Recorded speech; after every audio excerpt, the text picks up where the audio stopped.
Episode 58.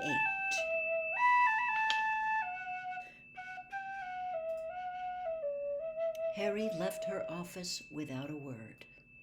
The school was quite deserted. It was surely past midnight.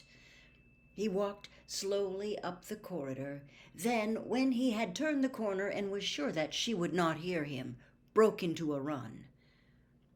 He had not had time to practice vanishing spells, had not written a single dream in his dream diary, and had not finished the drawing of the Bowtruckle, nor had he written his essays.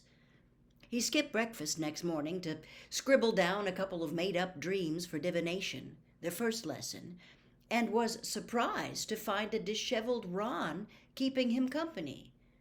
"How come you didn't do it last night?" Harry asked, as Ron stared wildly around the common room for inspiration.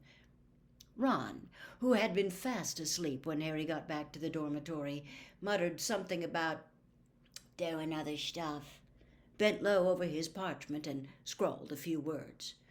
"That'll have to do," he said, slamming the diary shut. "I've said I dreamed I was busy buying a new pair of shoes. She can't make anything weird out of that, can she?" They hurried off to the North Tower together.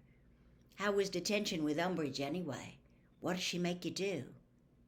Harry hesitated for a fraction of a second, then said, "Lines." "That's not too bad then, eh?" said Ron. "Nope," said Harry. "Hey, I forgot. Did she let you off for Friday?" "No," said Harry. Ron groaned sympathetically. It was another bad day for Harry.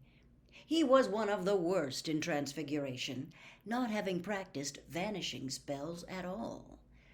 He had to give up his lunch hour to complete the picture of the Bowtruckle, and meanwhile Professors McGonagall, Grubbly Plank, and Sinistra gave them yet more homework, which he had no prospect of finishing that evening because of his second detention with Umbridge. To cap it all, Angelina Johnson tracked him down at dinner again, and on learning that he would not be able to attend Friday's keeper tryouts, told him she was not at all impressed by his attitude, and that she expected players who wished to remain on the team to put training before their other commitments. "I'm in detention!" Harry yelled after her as she stalked away.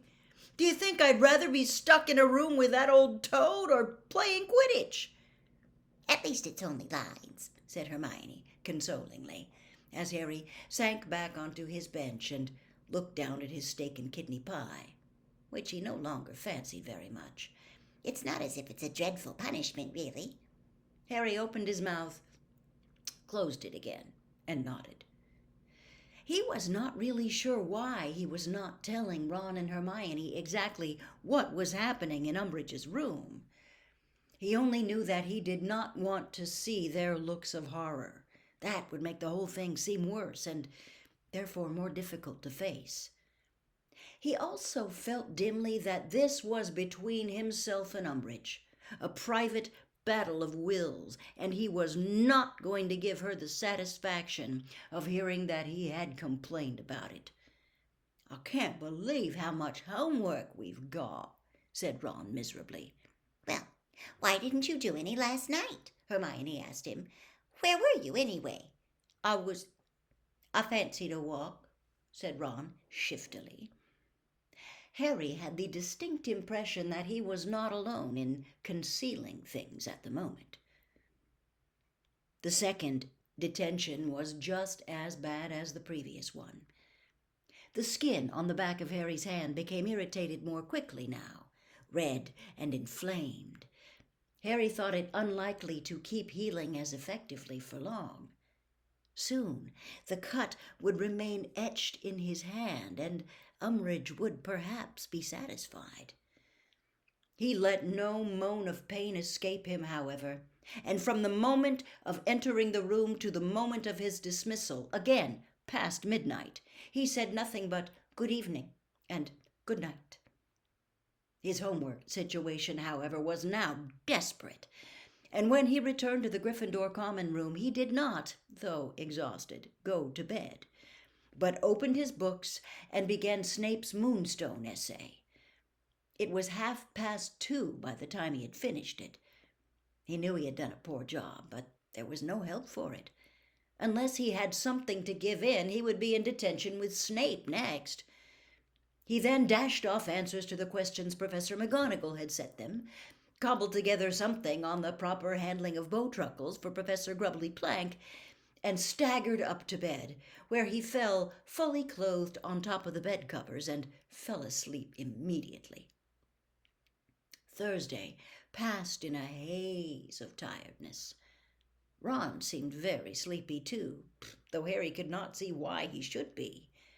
Harry's third detention passed in the same way as the previous two, except that after 2 hours the words, "I must not tell lies," did not fade from the back of Harry's hand, but remained scratched there, oozing droplets of blood. The pause in the pointed quill scratching made Professor Umbridge look up. "Ah," she said softly, moving around her desk to examine his hand herself. "Good. That ought to serve as a reminder to you, oughtn't it? You may leave for tonight." "Do I still have to come back tomorrow?" said Harry, picking up his school bag with his left hand rather than his smarting right. "Oh, yes," said Professor Umbridge, smiling widely as before. "Yes, I think we can etch the message a little deeper with another evening's work." He had never before considered the possibility that there might be another teacher in the world he hated more than Snape. But as he walked back toward Gryffindor Tower, he had to admit he had found a contender. "She's evil," he thought, as he climbed a staircase to the 7th floor. "She's an evil, twisted, mad old Ron?" He had reached the top of the stairs, turned right, and almost walked into Ron, who was lurking behind a statue of Lachlan the Lanky, clutching his broomstick.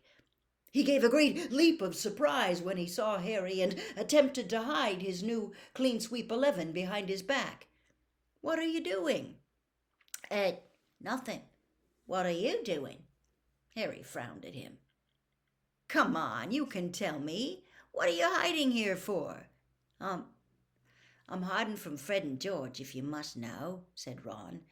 "They just went past with a bunch of first years. I bet they're testing stuff on them again. I mean, they can't do it in the common room now, can they? Not with Hermione there."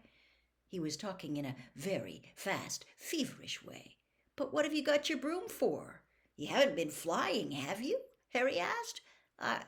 Well, okay, I'll tell you, but don't laugh, all right?" Ron said defensively, turning redder with every second.